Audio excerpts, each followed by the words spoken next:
ولی من اگه بودم رفتم با چین یه کاری میکردم و کاری که با چین میکردم داداش مثلا یه پسر 18 19 20 ساله چجوری پاشه بره با چین یه کاری بکنه؟ رپرها رپ بتل میکنن ما داریم بیزنس بتل. من اگه میخواستم بیزنس کنم فقط تو جیبم داشتم 10,000 تومان میرفتم از توی چین میکردم یه چیزی پلن.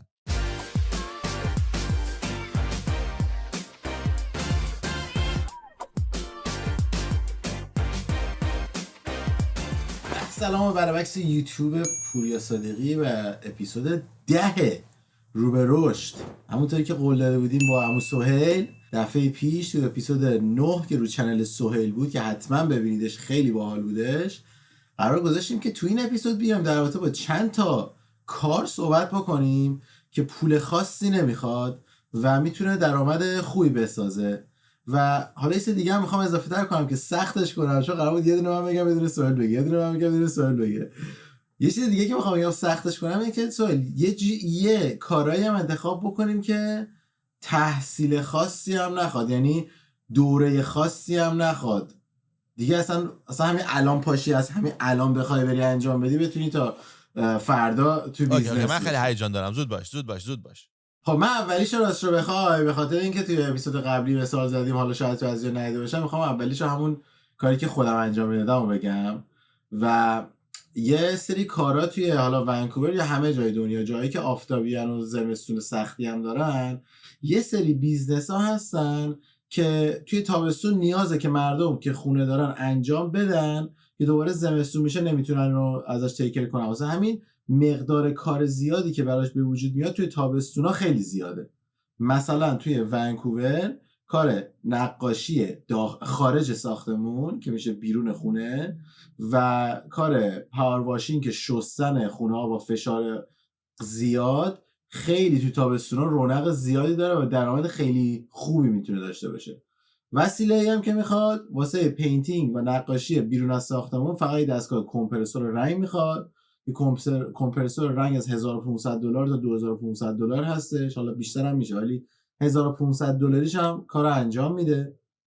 دستگاه پرشر واشر هم همون $1000 $1500 هم کار کاملا راه میندازه و میتونی شروع بکنی به درآمدزایی. من اون سالایی که نقاشی میکردم، پاور واشینگ که شروع کردم، یه تابستون واقعا فقط با یه دستگاه پاور واشر تو 40 تا 45 هزار دلار پول در بیارم و تازه پول کارمندم داده بودم، پول بنزینم داده بودم، پول همه چی داده بودم رفته بود. واسه خودم اینقدر پول مونده بود توی درز 3 ماه، 2 ماه و نیم 3 ماه. و خوبی مدل بیزنس ها هم اینه که شما یه حالت سابسکریپشن به وجود میاری. اصلا کلا هر بیزنسی که واردش میشی بخواد حالا به صورت کوتاه مدت یا بلند مدت نگاه کنی، همیشه باید نگاه کنی ببینی آقا این کسایی که داری میسازی، سرویسی که داری میدی، این آدمایی که دارن میان ازت بالاخره مشتری میسازی دیگه، مارکتینگ هزینه میکنی، مشتری میگیری، اینا نمیخوای برن، میخوای دوباره برگردن. بیزنس های این مدلی که هر سال باید اتفاق بیفته یکی از بهترین مدل بیزنس ها هستش که میتونه برای تو هر سال این پولو بسازه. این اولیش. برو بریم.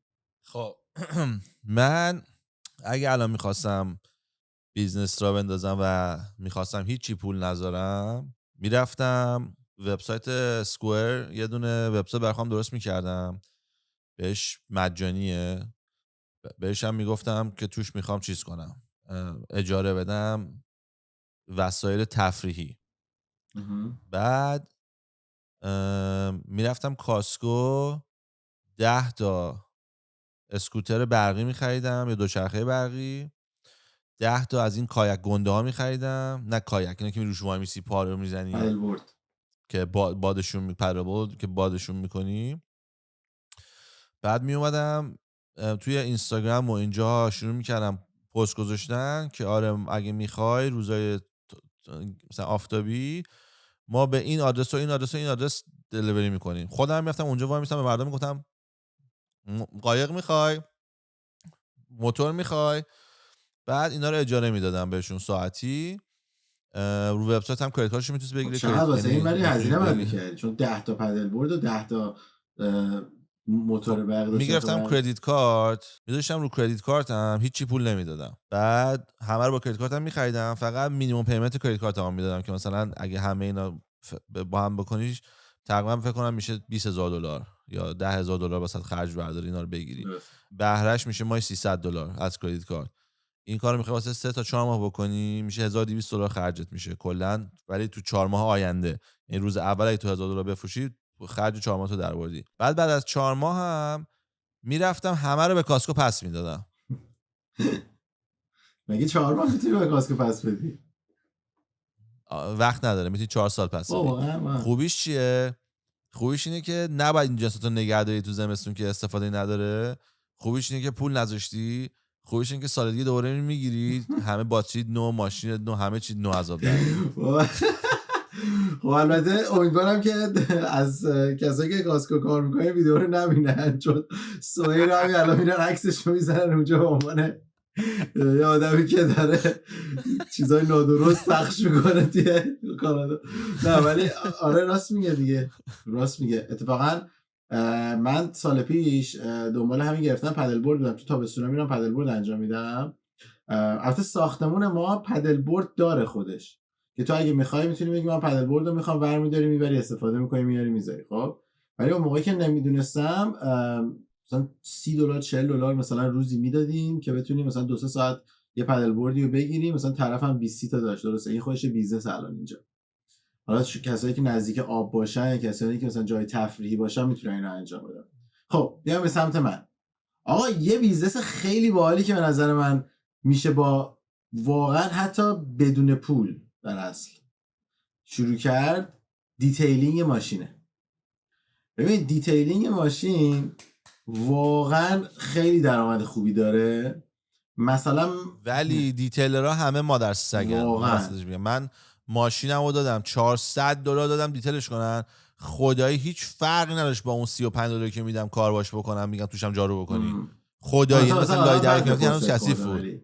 آره دیگه شانس من پالیش هم گرفت و اینا، ولی نه واسه همین میگم اگه آدم خوب بیاد خیلی تاثیر داره. مثلا و ویدیوی توی آنلاین خیلی کمک میکنه که تو وقتی داری میگیری این کارتو رکورد کنی.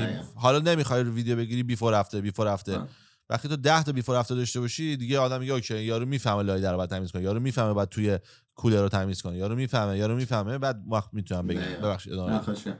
آره مثلا من یه آقایی بودش که میاد ماشینمو دیتیل میکرد، بنتلی رو دیتیل میکرد. این میومد $100 هم میگرفت، میومد خونه ما. خب خیلی راحت تو خونه هستی، یک شنبه گاراژ باز میکنی. مثلا من اون موقع 3 تا یا 4 تا ماشین رو بهش میدادم انجام بده، دونه $100 میگرفت، اینا رو دیتیل میکرد.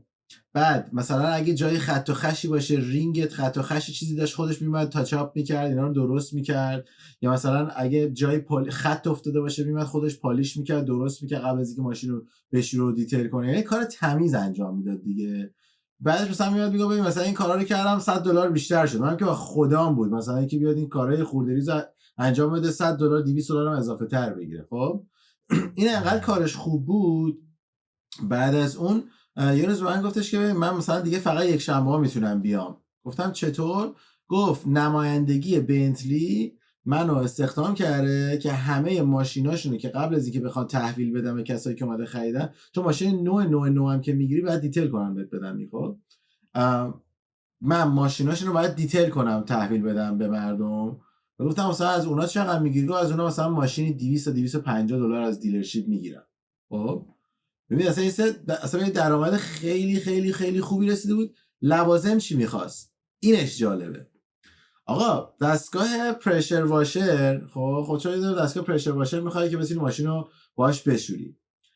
بنزینی معمولا بنزین میریزی، روشن میکنی، صدای زیادی هم میده و اینا انجامش میدی. ولی یه سری پرشر واشرهای برقی هستن که با میزنیشون به پریز برق راه میفته. درسته؟ بعد این طرف یه دونه ماشین فورد F-150 گرفته بود. همه ماشینای تراکای SUV الان برق بهشون میخوره. خب خیلی باله. این میومد تو پارکینگ ما، ماشینشو پارک میکرد، دستگاهشو میزد به ماشین خودش، وصل میکرد به پریز ماشین خودش، درجا ماشین منو یه آب میزد، دیتیل میکرد، کف میریخت، میشست، دان. در عرض فکر کنم واقعا نیم ساعت 40 دقیقه هر ماشینی رو انجام میداد و روزی $400-500 پول در می آورد و یه سیستم، یه لیستی از مردم ساخته بود مثلا من یکی از دوستام اریک 7 تا ماشین داره. خب این 7 تا ماشینش هر چند یه بار، هر 2 هفته یه بار همشون رو دیتیل میکنه. عاشق ماشین. اونایی که مثلا دیگه یه دونه 2 تا ماشین بیشتر دارن عشق ماشینن دیگه، می‌دونی؟ مثلا به ماشینشون میرسن. خلاصه این یکی از چیزایی بود که تو ذهن من اومد. به نظر من واسه جوونایی که حالا یا اصلا کسایی که سنشون هم بیشتره، میتونه یه بیزنسی باشه که براتون ماهی 10 تا 15 هزار دلار پول در بیاره بدون وسیله خاصی و میتونی این بیزنس رو بسازی بعدن اصلا بفروشی. چون اگر این آدرس شماره تلفنت هی زنگ بخوره یه بیزنس میشه و بعدن میتونی به یکی بفروشیش. من اگه میخواستم یه کاری شروع کنم با زیر $10,000 چمنزنی شروع میکردم. اول میرفتم برای یه نفر که چمنزنه کار میکردم برای یه دونه، حالا یه ماه یا یه تابستون، بستگی داره چقدر آدم داره یاد بگیره. یه تابستون بهتره. میرفتم واسه یه نفر که کار چمنزنی کار میکردم، مثل سگ براش کار میکردم و کمترین پولم میگرفتم. یعنی روزی که رفتم گفت چقدر پول میخوای، میگفتم مینیمم ویج که یارو خوشحالم بشه، که یارو بیشتر من ساعت بده، من همه چی تو بازی باشم، همه چی رو ببینم، خونه‌های متفاوت، شیب متفاوت، بین سنگو بعد چیکار کنی، اونورو بعد چیکار کنی، اگه گندزدی چه اتفاقی میفته، چه اتفاقی میتونه اشتباه بشه و اینا یاد بگیرم 3 ماه. بعد از 3 ماه 2 تا چیز یاد گرفته بودم. یکی یاد گرفتم چمنزنی، یکی یاد گرفته بودم کدوم محله ها مثلا خونه ها بهترن، صابخونه ها بهتر رفتار میکنن. مثلا میرفتی اونجا زدی همیشه هر دفعه رفتی اونجا دیدی مثلا خیلی بی تربیتن، اینجا هر دفعه به نوشابه دادن و یا $10 به تیپ داده، میگه اوکی من میرم تو اون محله. بعد میرفتم تو محله خوبا، میرفتم شروع میکردم تبلیغ کردن برای خودم و کاری که میکردم پوینتم این نبود که به نفر اول بفروشم، پوینتم نفر دوم بود. نفر اولو اگه مثلا میگم میدونستم که این کمپانی که ما واسش کار میکنیم این خونه رو اگه قرار بود بزنه $100 میگرفت، مثلا بهش آفر میکردم آقا من ازت $60 میگیرم اینجا رو میزنم. بعد یارو میگه خب دیل خوبیه، خوشم میدونه، میگه اوکی میدم بهت. بعد بهشم میگفتی مثلا 1 سال واسه این کار کردم، حتما عکس خودم میگرفتم، 5 عکس بهش نشون میدادم با یونیفرم اون کمپانی گندهه و بغل ماشینش که میگم آره من سابقه دارم کار کردم، الان کمپانی خودمو زدم. بعد یارو رو که گرفتم میشستم حساب میکردم، گفتم خیلی خوب اینجا $100 چمنزنیش خرج داره، $10 پول بنزینه که برسم به اینجا، $3 چمنزن بنزین میخوره، بعد $10 از اینجا باید برم به خونه و دستگاه که از ماشین باید بیارم پایین و باید تمیز کنم ببرم بذارم تاش تو ماشین. این نزدیک نیم ساعت طول میکشه که من برای ساعتی مینیمم ویج حساب بکنیم، میشه من بگو $15 برام خرج داره که این کارا رو بکنم. بعد میام در میارم که اوکی بس من $50 خرجمه و من الان به یارو دادم $60، $10 دارم سود میکنم، $40 هم که تخفیف دادم چون میخواستم مشتری اولم بوده بگیرم. بعد میومدم میرفتم در خونه نفر بعدی رو میزدم، گفتم خب این خونه نفر بعدی من تکنیکی با $10 میتونم بزنم، چون الان خالی نباید بکنم، تمیز نباید بکنم، رانندگی نباید بکنم، رانندگی برگشتن نباید بکنم، همه چی اینجاست، همه اون چیزامو نفر اول پی کرده. پس اینجا الان من اینجا مجانی اینجا. پس اگه من حاضرم واسه نفر اولی و 60 ازش بگیرم که $10 واسه من سود داره، نفر دومی اگه $10 بگیرم 100% واسه من سوده، پس همه پولم سوده. به نفر دوم میگم $50 ازت میگیرم. بعد یارو میگه ای 50% تخفیف کمتر میگیری؟ و اون که گفت آره، خونه سوم میدم $45 میگیرم. یه کاری میکنم که بعد از چند وقت کوچه رو گرفتم به یه قیمتی که هیچ احد و ناسی نمیتونه بیت کنه. یعنی یارو بیاد بگه آقا من چند تا میذارم، چند میگه $30 میگه یعنی چی؟ یه نفر اینجا $30 میذاره، خب اون احمقه، ها میخنده میره. در اون نمیفهمی که من یه بیزنسی شروع کردم که دیروز هیچ کیو نداشتم، الان یه کوچه رو گرفتم و این راهو میرفتم جلو. خیلی عالیه، خیلی عالیه. جوابم میده بازم، ولی سیزناله، یعنی تابستونا بیشتر جواب میده دیگه. یه کار من دوست دارم سیزنال که زمستونا کار نکنی، بیافتی فقط حال کنی. زمستونا بری مکزیک، تابستونا بیا ونکوور. یه چیز خیلی باحالی که هستش یا من خیلی توش دیدم سود زیاده، درایو وی. ببینید بیشتر خونه‌های ونکوور، حالا همه جای دنیا احتمالاً اینطوریه، خیلی هاشون درایو ویشون از آسفالته. خب آسفالت چه اتفاقی براش میفته؟ آسفالت وقتی که آفتاب بهش زیاد میخوره هم ترک برمیداره، هم رنگش میره، هم خشک میشه.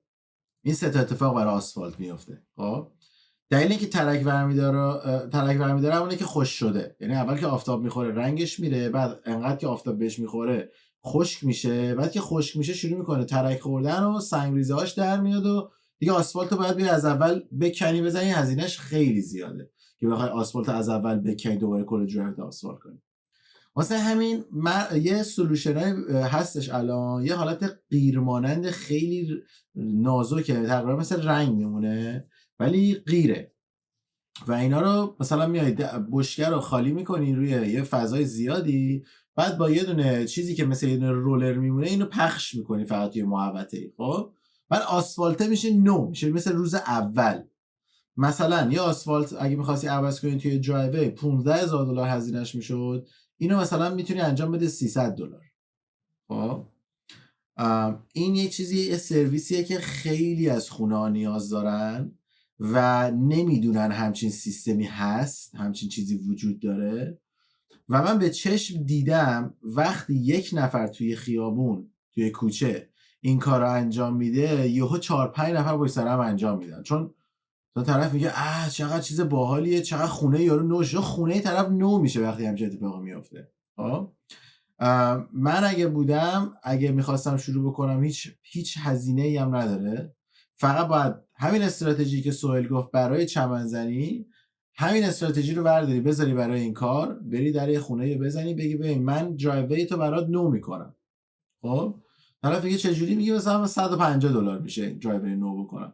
اونو انجام میدی، 2 تا ساین میذاری از خودت، ساینا رو از اینا که میری روی چمن از اونا میذاری که آقا این درایوی رو مثلا این من انجام دادم، این شماره تلفنمه، اگه میخوای واسه شما من انجام میدم.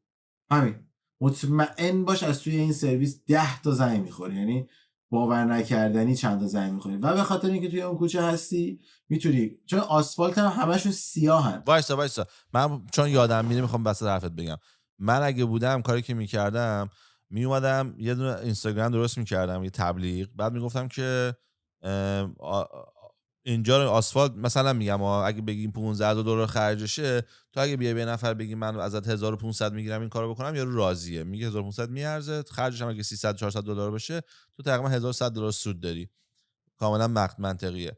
من میومدم کاری که میکردم میگفتم که تو 2 تا آپشن داری، یا $1500 بده یا اجازه بده ما تبلیغ کنیم واسه 1 ماه در خونت و به خاطر این تبلیغ شما تخفیف میگیری، جای 1500 میشه 400. هنوز $100 هم سود در میآوردم، یارو هم خوشحال بود.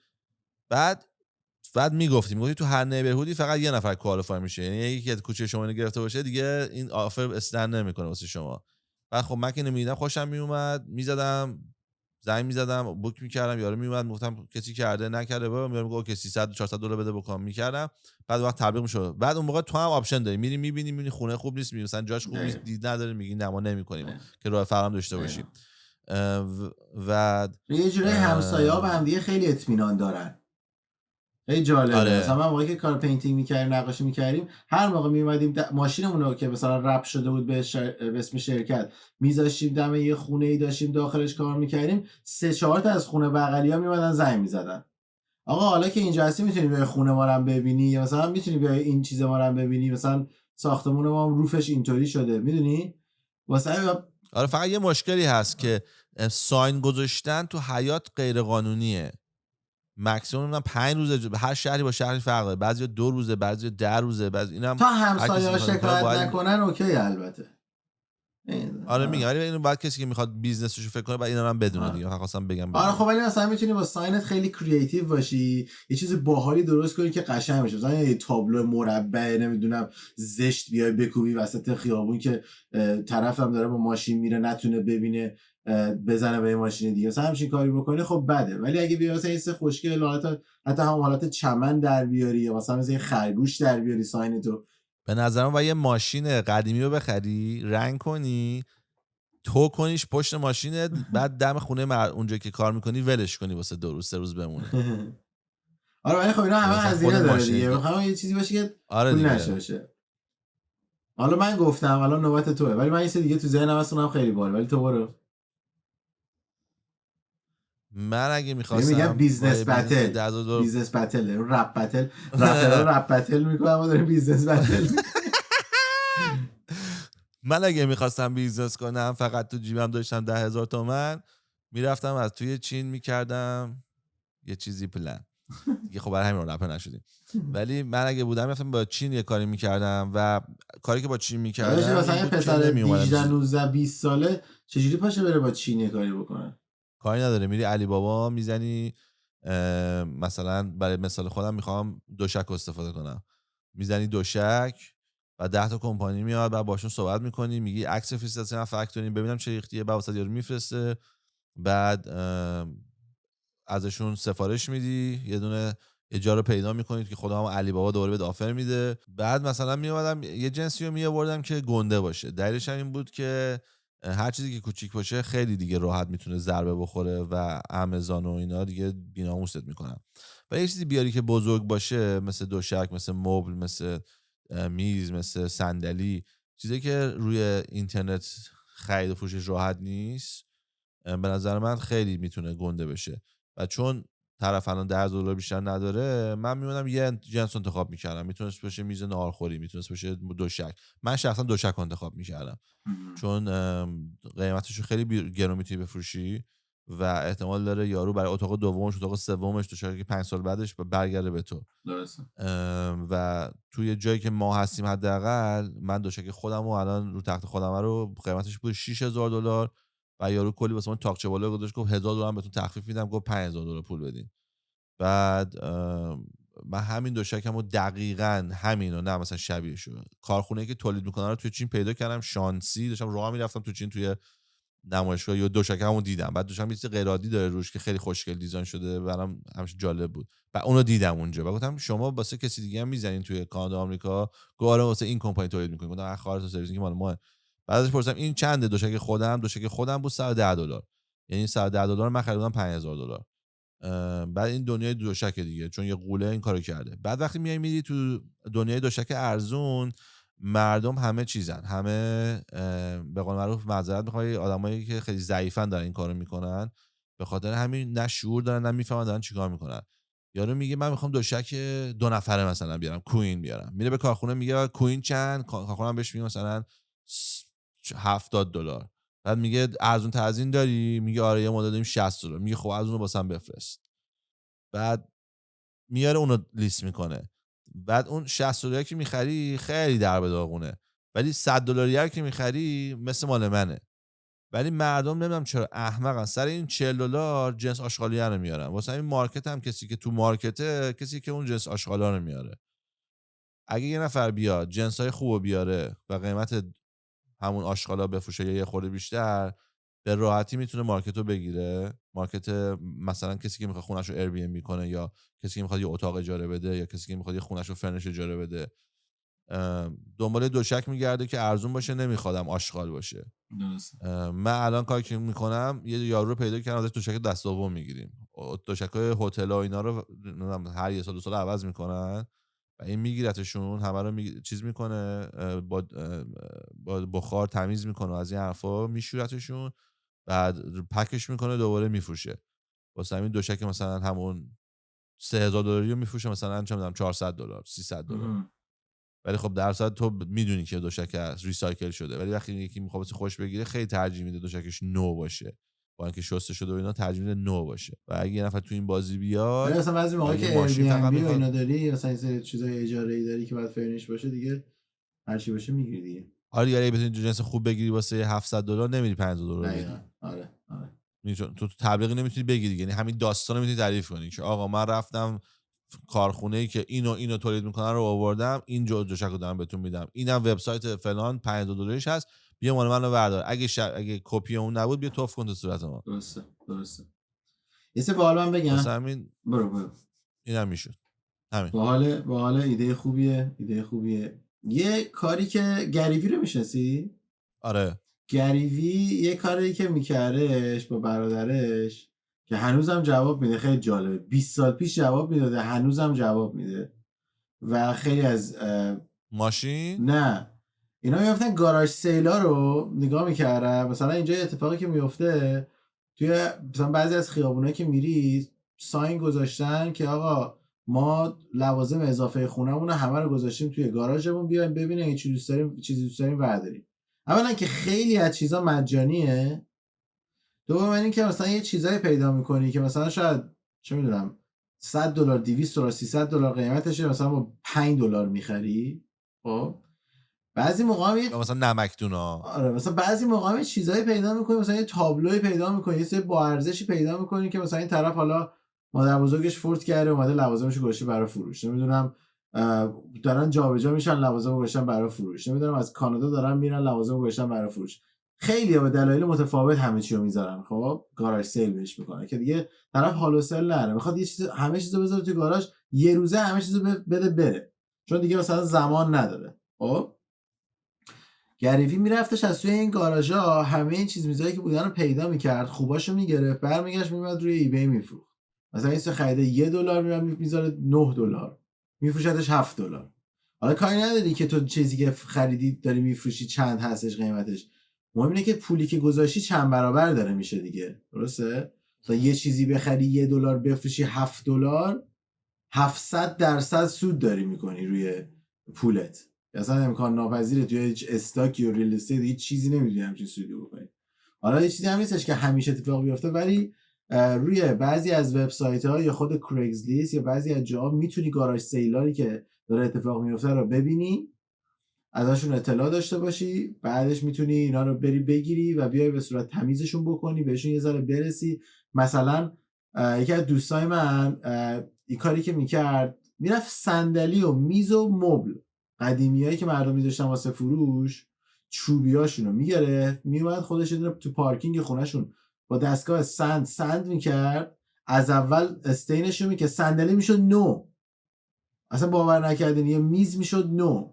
خب گرفته بود $20 یا میذاشتش $170 میفروخت، راحت هم میان میخرن، چون همون اون نوش مثلا $800. همین چیزی که سوال گفت لوازم خونه خیلی گرونه. خب و میتونه خیلی خیلی خیلی بیزنس پولسازی باشه. اگر وبسایت باحالی داشته باشی میتونه بعدا حتی مردم بیان جنساشون رو بذارن رو وبسایتت، خودت میتونی از رو وبسایت کلی فروش بکنی و میتونه یه بیزنس خیلی خیلی جالبی بشه که بعدا برات سود آور باشه. من اینو خیلی به نظر خودم هم جالبه هم فانه دیگه، میدونی، و خودت با کاری که داری میکنی میتونی ارزش افزوده اضافه بکنی. نه اگه دنبال کار بگردی مثلا بگی اوکی من میخوام برم واسه یه دونه فرنیچر استور کار بکنم که به من اجازه بدن بیام مثلا فرنیچراشون رو ریفینیش بکنم، یا مثلا کار نقاشی بکنم، مثلا برم پیدا بکنم که یکی بیاد به من کابینتشو بده من رنگ بکنم، در صورتی که تو خودت میتونی مثلا کابینت وای همین این سویل خونه هایی که قراره بکوبن بسازن، این خونه ها خونه قدیمی هن و معمولا سازنده ها میرن جرس ثقیل میارن میکوبن دیگه، اصلا کاری ندارن چه اتفاقی داره داخلش میفته. خب ولی مثلا طرف یا میبینیم خونه رو 4 سال پیش رنوویت کرده، بازسازی کرده اون کسی که فروخته، کابینتاش مثلا نوعه، کابینت های طبقه بیسمنتش نوعه، این طرف چون حالا سلر رو با جرس ثقیل میزنه، ولی کابینت چجوری وصل شده به دیوار؟ با 2 تا پیچ فقط وصل شده به دیوار. همین یعنی یه نفر با حوصله بیاد این خونه ها رو ببینه، بره این پیچا رو باز بکنه، کابینت ها رو جمع بکنه، میتونه بیاد قشنگ کابینت بفروشه، میتونه خیلی از چیزا رو میتونه بفروشه. مثلا همین یه بیزنس خیلی خیلی باحالی. حالا یه بیزنس دیگه هم تو ذهنم هست تو این رابطه که اینو خودم دارم الان انجامش میدم، دارم باز میکنم این بیزنس رو و وقتی که انجام بشه باهاتون به اشتراک میذارم. اصلا باور نکردنیه سودآوریش از صفر. یعنی مثلا سودی میتونی بکنی که شاید ماهی 200 هزار دلار سود بکنی، یعنی در این عدد نجومی از یه سری آشغالی که باورت نمیشه اصلا اینا وجود دارن که مثلا میتونی ازش پول بسازی. چون خیلی از چیزای ریسایکلینگی که انجام میشه مخصوصا از سمت سازمان های دولتی، ببین واقعا این سری از چیزا نوان، اینا فقط باید بنزن دور. یا مثلا مثلا چه میدونم یه اتفاقی برای یه جرس ثقیلی بیفته، این جرس ثقیله با اینکه کار میکنه همه چیش درسته ولی دیگه چون تو استاندارد شهرداری نیست باید بدنش بره بفروشنش بره، یعنی که اصلا راید آفش بکنن. اون این جرس ثقیله مثلا کار میکنه ولی مثلا چون یه مشکلی واسش پیش اومده، یعنی نمیان از اول بشینن درست کنن، میان از اول میخرن. مثلا همین حالا من این کاری که دارم انجام میدم بعداً توضیح میدم چطوریه، مثل خیلی خیلی باحالیه. این بود خلاصه برید چیزای گاراژ سیل رو بگیری به صورت یا مجانی یا به صورت خیلی ارزون، به آنلاین بفروشی. این هم بچه‌ها دیگه میگم این کار زیاده.